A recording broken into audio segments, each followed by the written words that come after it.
You know what? Whoever proofread this dialogue and approved it needs to be shot. Like, seriously. But I'm getting ahead of myself. I present to you, What If Miles Morales? That was pretty good, but it's my turn now.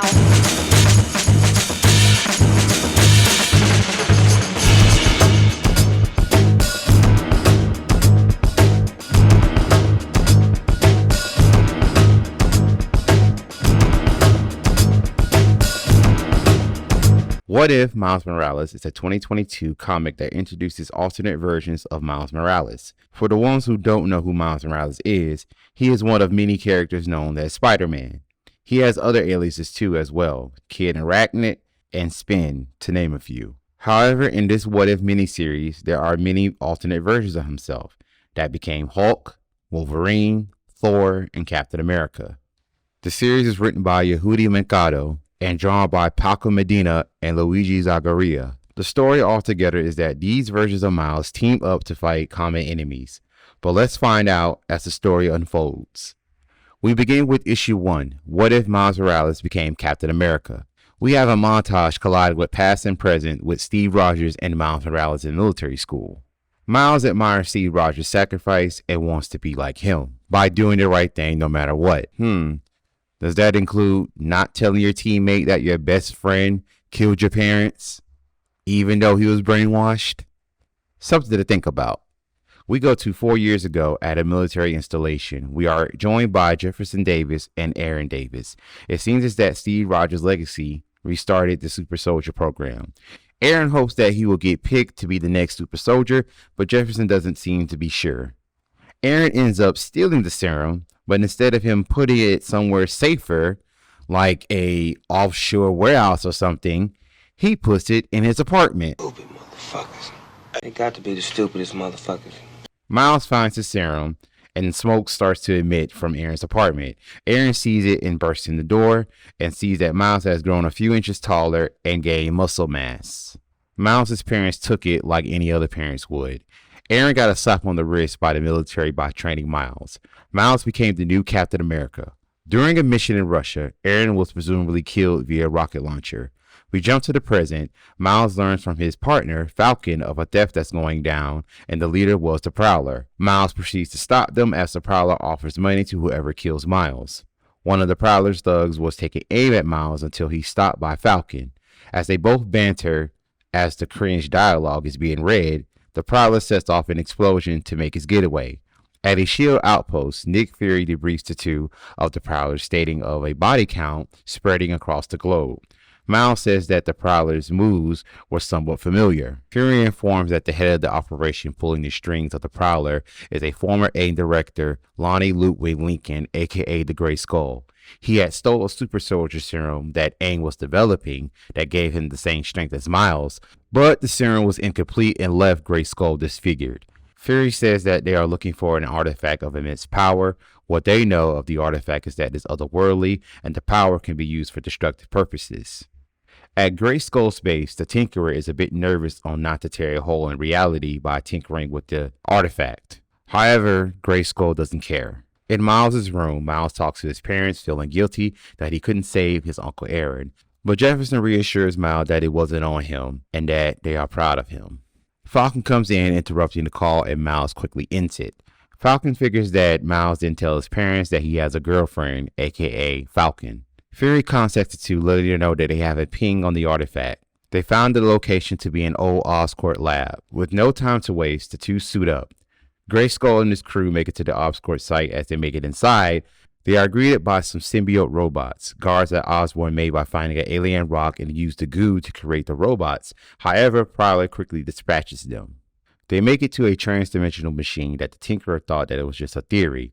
Gray Skull's plan is to hop to any reality and sell weapons. The Tinkerer wants to know what kind of energy can power that kind of machine. The Gray Skull brings out the Tesseract to use as a power source. And in case you hadn't known, this is the ancient artifact that Nick Fury was talking about. Just in time, Miles and Falcon shows up to foil Gray Skull's plans. Falcon fights Prowler, but he isn't impressed, stating that she's below his weight.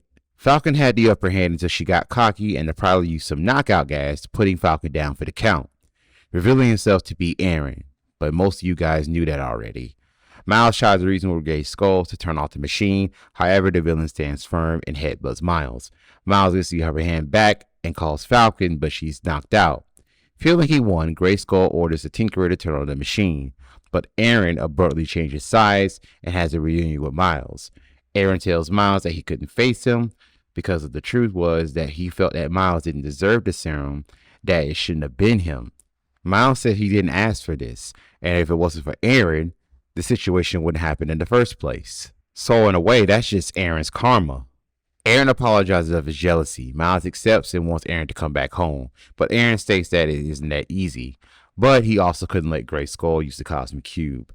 Gray Skull turns on the machine. The Tinkerer states that the machine is unstable and will rip time and space apart. With no time to think, Miles uses his shield to destroy the machine.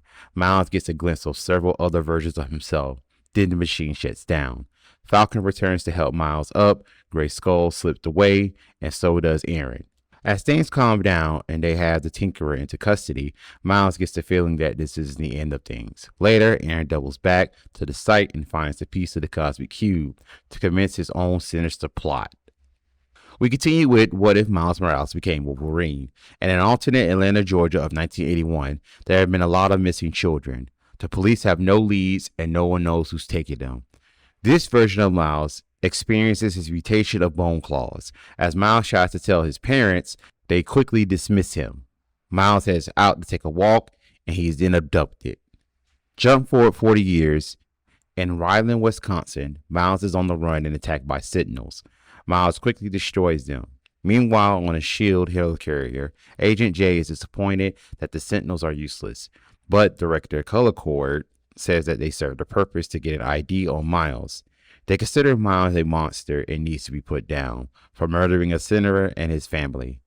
While Miles was in the woods, he is then attacked by Agent J. Miles fights back, but his claws are no match for Agent J's suit that is made of adamantium and gets the best of Miles. Agent J destroys Miles' mask, revealing his identity. Agent J immediately stops and takes off his mask, revealing to be Miles' father, Jefferson Davis.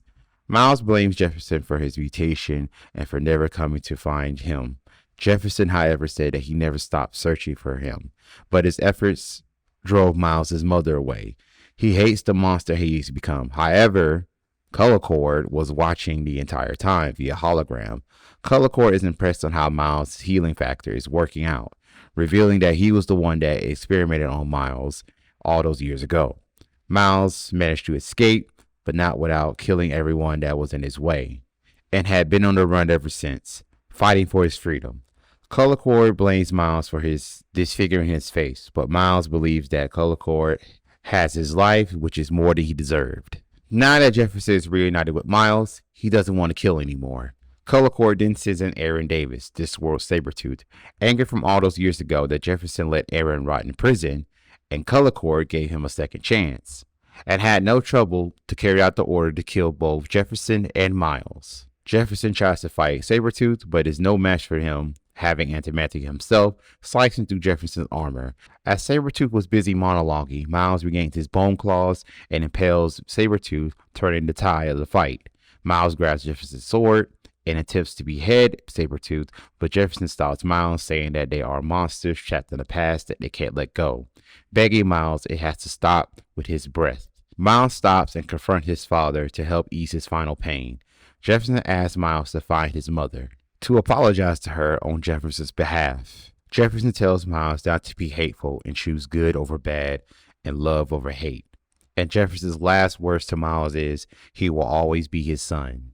Miles buries Jefferson, but he is found by Colorcord, stating that Miles can't hide. Miles replies that he is no longer hiding. Colorcord vows to kill Miles, saying that he's all alone. Miles destroys the hologram, and he is then greeted by Genki Lee, this reality's Professor X and leader of the X-Men, giving Miles a proposition that I know he wouldn't refuse. We continue with what if Miles Morales became the Hulk. In an old warehouse, we are joined by the Prowler as he is impatiently waiting for a meeting to take place. He was about to leave until he hears something. Prowler gets a drop on a thug with a gun. He is then greeted by other thugs. They then have themselves a standoff. It looks like we've got a real Mexican standoff here, boys. Whoa! Prowler asks who are they. The thug introduces himself as Emil Blonsky as he wants to discuss business. Prowler is confused because he came to meet with Victor Blonsky. To the contrary, Emil says that it's above Victor's pay grade. Emil had heard of Prowler's skills and is offered a job on behalf of the Russian mafia. The Russians have been keeping a close eye on Dr. Bruce Banner. Banner had made a breakthrough with radioactive material. The invention that Banner has is so powerful that it fits inside a briefcase. They want Prowler to steal it, however, Prowler declines. Wait a minute, you came all this way just to tell him no? I mean, wouldn't a phone call or text would have sufficed? If I were the mafia, I would have killed Prowler right there for wasting my time. Prowler says that he doesn't want to set a bad example for his nephew, so he tells him to give the job to someone else. Emil says that there's a misunderstanding and reveals Prowler's identity as Aaron Davis. Prowler is shocked on how they would know that.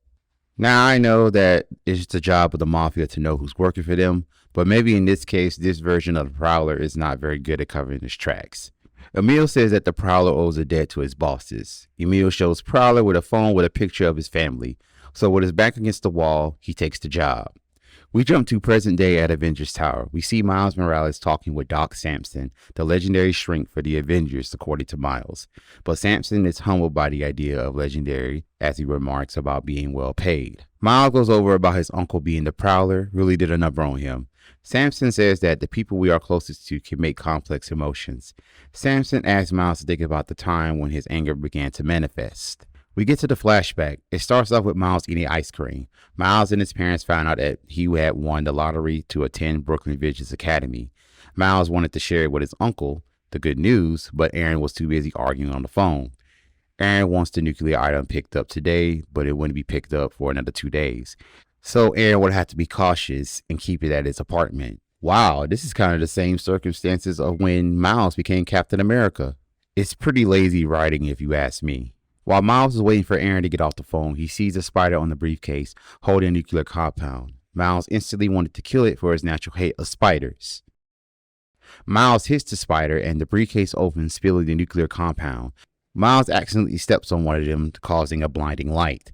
The last thing Miles remembers is that his dad and his uncle were arguing on what happened. Aaron refuses to tell Miles' dad on what really happened, and therefore, that was the last time they ever spoke. Miles blames himself to this day of what happened. That night, Miles could barely walk as his whole body was aching. He gets to the bathroom and switches on the lights, and what he saw in the mirror changed Miles' life forever. Back at the present, Samson asked if Miles had told his parents. Miles said no because his mom would freak out and send him to Xavier's School of Gifted Youngsters. Miles had a difficult time hiding his secret, but not from his best friend Genki. At first, Genki didn't believe Miles until he stepped on one of Genki's Legos. Hell, stepping on Legos will make anyone Hulk out. Genki provided more support in case Miles lost control. When Miles tried to talk to a girl, she is repulsed by him. Hell, at least he talked to a girl to get that kind of reaction. It was worse for me. All I had to do was walk past a girl back in the day.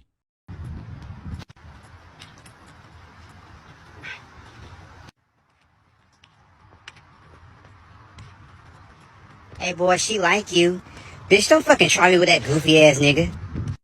Samson sympathizes with Miles, but he doesn't understand why Miles didn't transform if he hasn't hurt anyone. However, Miles said he has killed someone. Miles overheard that Aaron was going to meet up with someone at a warehouse, so Miles lied to his parents that he was staying at Genki's house, but after that day, he wished he had. Ah, lying ass teenagers. Gotta love them.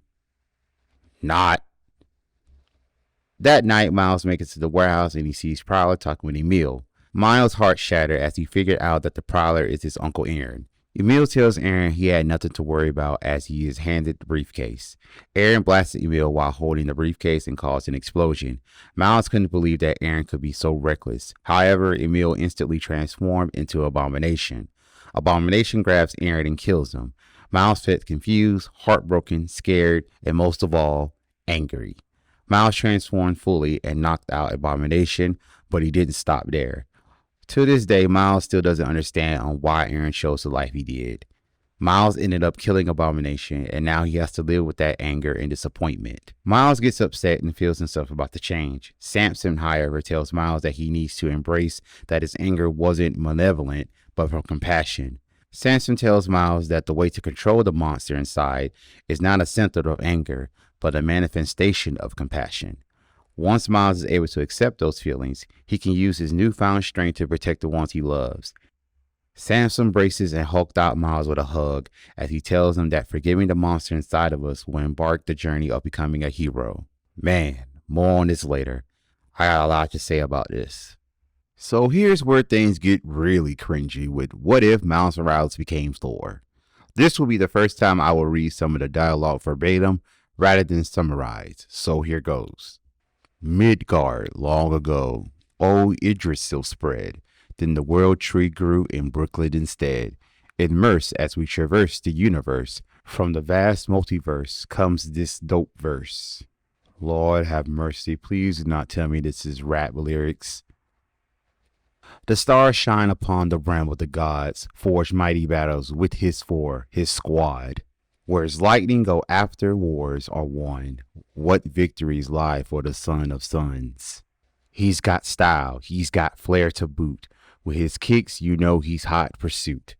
Old enough to know that he don't know it all. He wants to have a ball before the fall. All his dreams rain, the clouds above, and brings the thunder. Best believe it, bruh. Good God, look at this. Custom Asgardian Jordans, a blonde fade, and a Michael Jordan hoop earring. They really set the bar low with this design, huh? Asgard. Of all the 5 realms, Asgard is his hood. For miles you can see, he's just that good. The Rainbow Bridge takes him to his quest. The Bifrost lies goes north, south, east, and west. From Jormungandr to the Wrecking Crew, he struck Gillenbursty in the Asgard Zoo. But he is low-key when he wants to be. Name on Marquise like his uncle Loki, Odin's son. He's the son of gods and kings. Got so many wins, check out all those rings. He's formerly known as Prince for sure. His subjects and friends just call him Thor. All hail Thor, sacker of the fire horde in Muspelheim. Yeah, well, Huggin, I don't like to brag, but that mission was straight fire. Ark? Make way for the liberator of the dwarves of Nidavellir. You know it, those dwarves work hard and play hard. That foraged coffee kept me up for weeks. Dick Rider! Dick Rider! Dick Rider! Dick Rider! Damn, for ravens, they really are pole jocking. The 2 ravens ask Thor on what adventures are going to commence today. Thor just wants to have a chill day with his friends from what it looks as though a mall of sorts. Also, looking at the next 2 pages, you can see all the damn graffiti around Asgard. Now, did they have to include that detail? We are introduced to this reality's version of the Warriors 3. Wings coming in hot. Yo, Sif, clear this up. Is Asgard flat, or is there a possibility it's spherical? A round home world? You've been studying the wrong conspiracy scrolls, Volstagg. It always looks flat to me. But Sif, what if the angle you look at it from, it might look rounder from up high? Fool, I can fly. How would a spherical Asgard even work? Is Volstagg a round rambler now? You know, I can't argue with this because we do be discussing conspiracy theories. Damn, they got us on this one. The 3 greet Thor as they congratulate him on his big day. Thor is not so sure due to the fact that everything will be decided for him going forward. Thor says that his father will name himself his heir, and one day he will be king of Asgard. I know you ain't crying because you're going to get to be king someday. She doesn't understand, nephew. Uncle Loki. I didn't see or hear you come in. I would have been much of a god of mischief if I couldn't pry my way into the room. That's what's up. Loki in this universe is an alternate version of Aaron Davis. Shock of all shockers. We can tell that he's up to no good by asking Thor on a field trip before tonight. And an impressionable Thor goes with them. Uncle, we're not going to miss the Jubilee, right? Fret not, Thor. For when my brother sees your glorious gift, his good eye is going to pop out. I heard that. Aren't you forgetting something? Oh, yeah.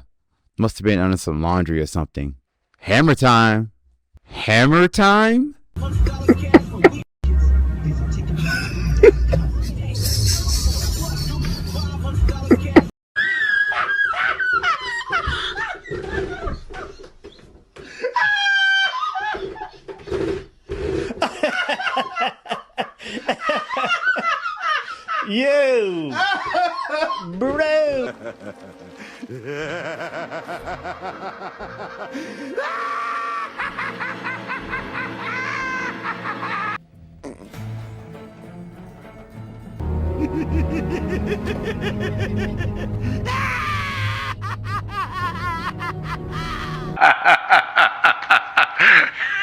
Fuck you.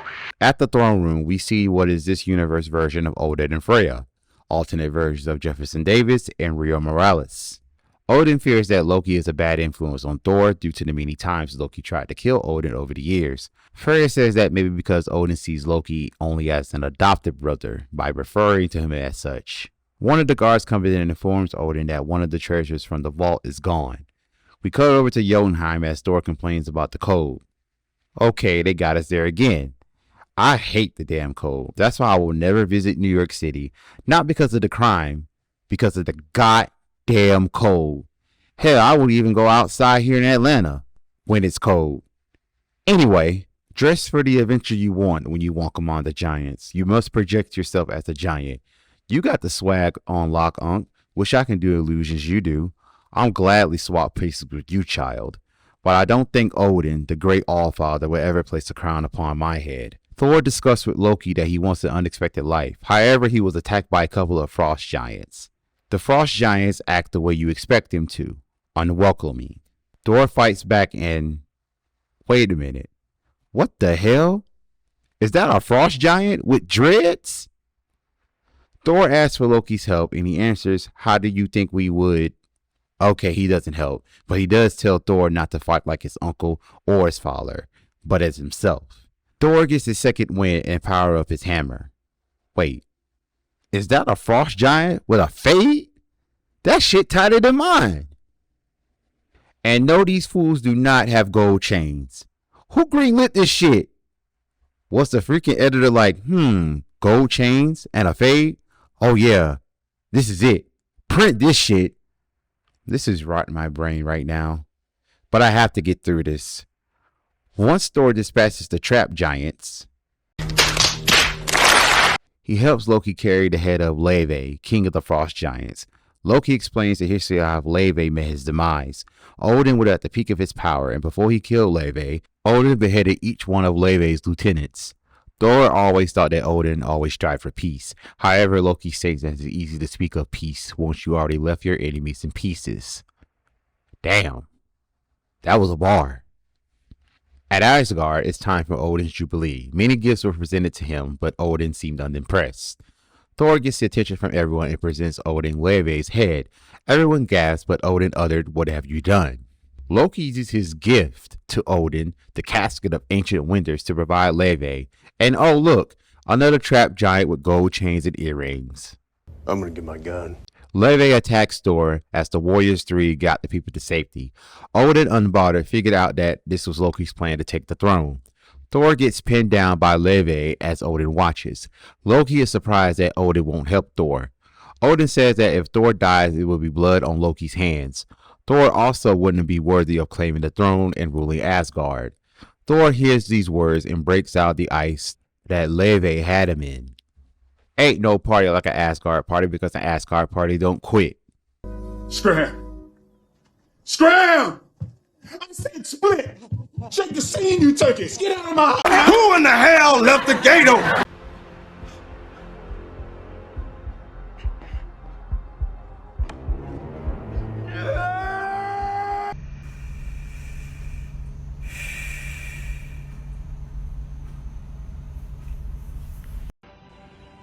This makes me want to burn this motherfucker down. Come on, Boogie, let's burn this motherfucker down! Come on, Boogie, let's burn this motherfucker down! Let's burn it! What? What the fuck? You have to say nothing, I already know. I know. I can't help it, man. Don't give me no gun, man. You know what I'm gonna do. Thor defeats Leve and Loki is taken into custody. Loki is then banished to Jotunheim. Thor confronts Loki on why did he do it. In some twisted way, Loki says that that was his gift to him to let Odin die so Thor would take the throne. He also feels that Thor is not fit to lead Asgard. Thor says that Loki doesn't mean it, but is called a fool and feel that maybe it's best for Thor not to take the throne because it will make monsters of men.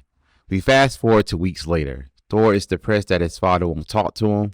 Sif consoles Thor by telling him that he will one day have the chance to save something in the universe.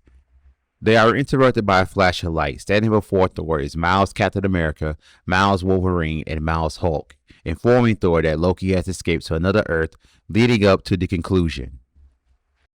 On another Earth in Brooklyn, Miles and Genki were out having lunch until Miles' spider sense goes off and he pushes Genki out of the way. A portal opens up and we see Prowler, Sabretooth, and Loki. They all attack Miles. Miles gets attacked from all sides and tries to call for help, but he was too occupied by the ass whooping he was getting from his alternate uncles. Just as things were about to get bad, help arrives from the Miles Captain America, Hulk, and Thor. They immediately fight. We're going to stop you, Aaron. We can't let you run wild over the multiverse. Gotta go through me first, kid. Gah! Word. Captain America, nice to meet you. What's your name? I mean, besides Miles. You good? Yeah, not my first multiverse rodeo, but that ever makes it any less weird. I'm Spider-Man. Whoa, is that Thor me? Yeah, he be throwing them hands too. Hail to the north! Oh, come on. Captain America too? He would at least have some kind of professionalism. Maybe I'm just hoping. Anyway, Cap tells Miles that their uncles have been traveling across the multiverse looking for an ultimate weapon. Cap says that there isn't a lot of time to be in this universe, so the time to act is now.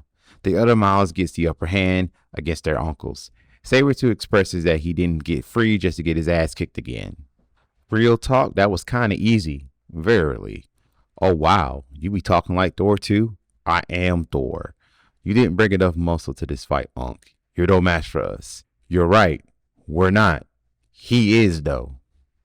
A portal opens up and a version of Aaron appears as Blue Marvel. Okay, why they didn't start with him in the first place. Anyway, Blue Marvel started to wail on Thor, sending him flying back. Heard you're the strongest of them, young blood. If that is so, then I'm disappointed. Holy shit. If Blue Man wants real challenge, then he should face me. Hulk smash puny blue uncle, for Hulk is strong as there is. Wait, don't. A word? Bet. Odin be praised. Damn it. For Asgardian blood has spilt, a tradition of man's the favor returned. Now it seems as though that Thor is actually talking like Thor because I see that he's not been using that slang that much. Oh wait, never mind. As the others are distracted by Blue Marvel, Prowler slips away through a portal to look for the weapon. Spider-Man and Cap go after Prowler. Prowler pleads with them to let him do this thing, but we all know that's not going to happen. Because as long as Prowler uses the Cosmic Cube to cause multiple incursions, eventually the multiverse will collapse on itself. Prowler has a plan for that, as he needs the Cosmic Amplifier to nullify the negative effects of the Cosmic Cube. Captain Spider-Man attempts to stop them. Spider-Man goes in and dodges Prowler's gun, but it was a diversion to steal Spider-Man's web shooters and uses them to grab the Cosmic Amplifier. Back in the fight in the city, Hulk throws Wolverine to knock down Sabretooth. However, Thor is still having trouble with Blue Marvel. Damn, he's strong. All that talk, all that swagger, and still nothing but a child. Wah! Damn it. Oof. From now on, we're the ones in control. We'll be the ones to write our own destiny, to no longer live in your shadow. We wouldn't be in this mess if you didn't cause me to lose sight of the vision, Miles, to become lost in your shadow of your greatest achievements. Throughout every universe, you were always given a power, while the rest of us were left to fight for scraps. If it's power that you crave, then let us give you a taste. Is that so? Look out! Ugh. I'm gonna stop you. You got heart, kid, but sometimes that just ain't enough. There's enough juice in this thing to power this shard 1,000 times over. We'll be able to go anywhere we want, do anything we want. I don't hate you, Miles. Any of you. You always represented the best in me, the best in us. You are part of Aaron that also chose good even in the face of overwhelming dread. When I make a new reality, I want to make sure those qualities still remain. Don't do this, Aaron. You'll rip the whole damn multiverse apart. How the hell are we supposed to stop that? We have to interrupt the connection, contaminate it, overwhelm it with competing energy. You're hiding a pair of jumper cables under that shield of yours you're not telling me about?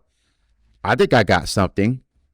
My Venom Blast. I mean, even at full power, there's no way it'll even put a dent in that thing. I need a serious jump start. Wait, Thor me. Don't really have time to explain, but I'm gonna need you to zap me with as much power that you can put out. You bugging. No mortal could withstand the might of my hammer. Just do it. All right, but this shit gonna hurt. Mjolnir, by Odin's fade, I command you, shield the lost son of Freya from your might as your grace follows through him. Let his bravery earn your mercy. Spider-Man gets a power boost from Thor. Hulk stood in front of Captain Wolverine to take the blowback to protect his new friends. Spider-Man managed to destroy the cosmic amplifier, sending a blast to Blue Marvel. Blue Marvel tried to send the blast back to Miles. However, something started to happen. What? Did you have a sudden change of heart, or did something happen? This feeling, something has shifted. Reset the shard. Just spitballing here, but I'm guessing it's going boom means you're no longer able to hold a manifestation here. A cosmic eviction notice, you could even say. No. No. The hell is this? I will not be returned to chains again. You promised freedom in exchange for my services, mortal. I will see that debt paid one way or another. I'm sorry, Unc, but you lost. It's over. Letting you down is starting to become a thing of mine, huh, Miles? I'm sorry. I know. You still have to answer for your crimes once you're back in our world. I know. Be seeing, young blood. Puny uncle's lucky they go back to their worlds. Lucky, strong as Miles doesn't fight them anymore. Weren't talking that talk when that blue one gave you that two-piece. It was a lucky shot. Hulk more than happy to give you a taste of Hulk strength.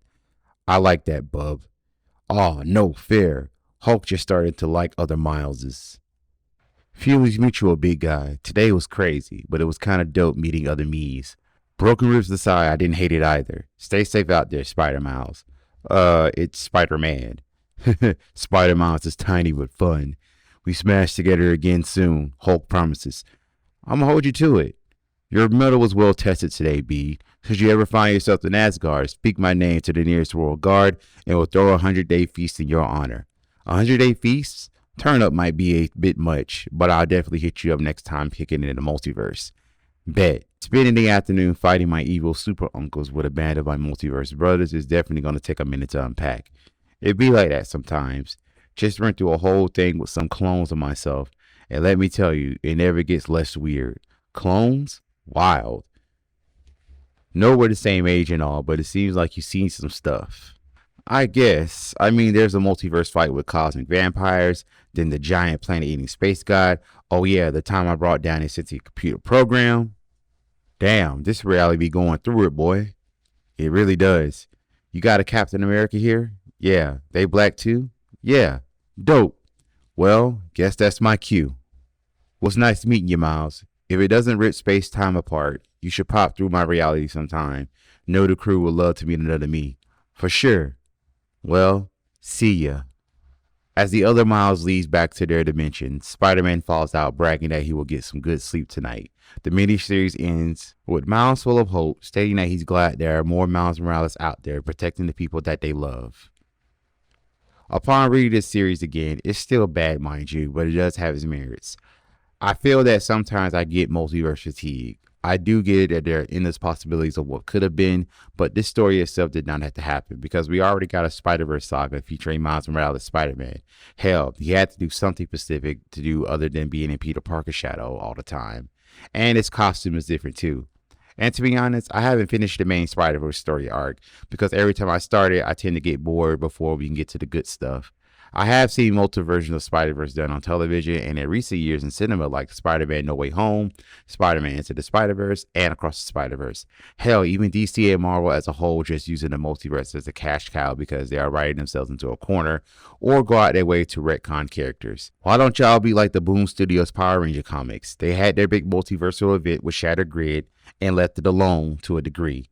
Because the main universe and the Boom continuity are using remnants of the Shattered Grid, even by bringing Overlord Draken to the main universe as a new anti-hero or sorts. I don't know, but I'm digressing again. My point is, slow down with the multiverse stuff for a while. Miles' version of the Hulk really touched me in a way. He actually goes to therapy as his conditions of being with the Avengers. He was just a kid minding his own business and he just had an accident and became the Hulk. Although I thought him trying to control it on his own in a school setting with raging hormones with the raging monster inside of him was pretty irresponsible in my opinion, because what if Genki wasn't there? he would have been through that girl who rejected him through a wall. When Miles found out that his uncle was a bad guy and was killed in front of him, he then lost complete control and murdered the abomination. Now, looking at the state that Miles was talking when the Hulk took over is a question I ask myself every day. Trust me, I have a lot of pain in my heart, but at the time I kept it all in. Then in recent years, I've been an infinite exploding monster every time I let my hurt feelings get the best of me. Now, I never killed anybody. I was just real angry and didn't care what I said to anyone. Miles did learn from Doc Samson that he shouldn't be sorry for having compassion, that he shouldn't downplay it as malevolent. It's the people that he loved that makes Miles a hero. I want to say this because there's nothing wrong with a black man going to get therapy. Take it from me. Don't do it for just your loved ones. Do it for yourself. And just let out your feelings from an outside point of view. Professionally, of course. In the world where Miles became Captain America, he was not the first in that world. There was a Steve Rogers. However, instead of being frozen, he died saving the world. For decades, the government tried to recreate the procedure that made the first Captain America. They did succeed. However, it ended up creating a younger, black Captain America, Miles. He had his uncle Aaron train him, and he had become an effective leader and managed to get the Tinkerer to defect to their side. He does have all the abilities of Steve Rogers. However, he didn't have the courage to tell his parents that he's dating one of his partners. I also don't think that outside the origin of Captain America Miles, he doesn't get much development, I'm afraid. When Miles became Wolverine, this was a unique take on how he got his powers and where he lived at the time, Atlanta, Georgia, the mutant capital of the world. But instead of being recruited by Weapon X program, he was abducted and experimented on. Let me step back a sec. Back in 1981, in that world, a lot of kids were abducted due to the fact that they were probably had the mutant powers or potentially have the mutant gene that hasn't been manifested yet. And I hate to say it, but it was easy for them to abduct the kids because they were black kids and no one cared. When Miles escaped, he was on the run for over 40 years and has not aged a day. I wonder why Miles didn't want to search for his family once he escaped. Was it because it was too dangerous? His parents was looking for him though. But his mom left once it took a toll on Jefferson's psyche. So Jefferson worked for a sinister version of S.H.I.E.L.D. and also manipulated to hunt down his own son. Color Court reasoning for wanting revenge on Miles is pretty stupid if you ask me. He was mainly hunting Miles down due to the fact that he couldn't get his dick wet from his wife. And I'm willing to bet that his children always hated him. It was a pretty big gamble to send Jefferson to kill his own son. You wouldn't think that he was going to find out that Miles was the Wolverine that he was hunting down. But who I'm kidding, Color Court knew that Jefferson was going to find out Miles was Wolverine, and he was going to send in Aaron's version of Sabretooth to kill them both. Which begs me the question, why he didn't send Sabretooth in to begin with, because he wouldn't have no trouble killing Miles from the get-go. But hey, we all been there to draw the drama in any form of media. So why can't we just throw logic out the window when we're reading comic books? When Miles had to bury his father, he vowed to stop running to take the fight the Color Court and S.H.I.E.L.D. with the help of Genki, that version's world of Professor X and his X-Men. Now, this world I wouldn't mind exploring more, in spite of how I feel about this miniseries overall. Now, Miles' story where I almost lost my brain cells. What made me cringe at first was the fade in them Jordans. The graffiti all over Asgard was stereotypical at its worst. The slang and the conspiracy theories show that the writer thinks of what most black folks talk about since the pandemic. I don't think that's all what black people talk about is conspiracy theories, but I guess that's another stereotypical stamp that we won't ever escape. However, this Thor still faced the problems of living up to his father's expectations of him, but ever since Loki manipulated Thor to aid his scheme into killing Odin, it seems that Thor is not worthy of the throne just yet, leading him up to going with the other Miles to save the multiverse from his uncle and other variants. One thing I found good was the design of Odin. Just look at him. Bald head with an arm from a destroyer. I would love to see the history of Odin, of this Odin that is. He does seem all-powerful yet humble in a manner of speaking. The problem for Miles' Captain America had faked his death twice to get what he wanted. His plan was to team up with other versions of himself to make a new reality to where it's the qualities that his nephew sees in him will be the foundation of his new reality, while finally leaving his nephew's shadow. Aaron Davis overall was always doing bad in each world that we saw him in, and forever being on the wrong side of things. Even the Blue Mars version still had the same attitude. I wonder what hero or villain Miles was in that universe that Blue Marvel felt that he was always in Miles' shadow. When the variants of Aaron were defeated, only one of them managed to apologize for letting Miles down all this time. Once they fade back to the respective realities, they will answer for their crimes. Let's hope that we will not hear from those variants ever again. Despite all the things I did like, What If Miles Morales was not very good in my opinion. If you liked it, more power to you, but I will not revisit this story anytime soon. So what do you guys think of What If Miles Morales? Do you share my same opinion or do you actually like it? Go ahead and tell me why in the comments. That's all for today. If there's a comic book, TV show, video game, anime, or movie you want me to check out, let me know in the comments. I also have a Discord you can join. The link will be in the description below. You can join anytime and talk to me wherever you want. So with that being said, thank you guys for watching. Don't forget to like, subscribe, and share. And I will catch you all next time.